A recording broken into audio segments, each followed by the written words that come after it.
Tak až teraz ťa kompletne podáme na fotku, pani fotografka.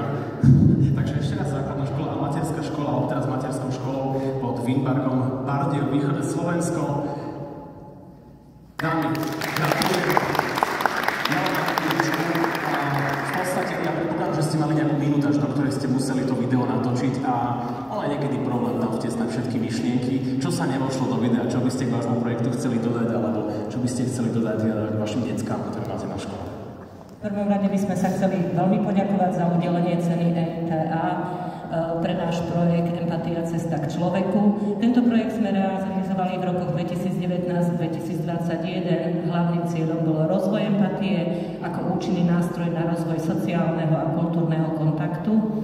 Okrem iného, pri realizácii projektu sme riešili stanovené úlohy, ale čo bolo veľmi ťažké, bolo boriť sa s problémami spojenými s pandémiou COVID-19. To, že sme to sklonili na výbornú, je to fakt, že stojíme tu na. Ďakujeme. Ďakujeme. Základnej školy s materskou školou pod Vínbarkom Bardejov. Nech sa páči, gratulujeme.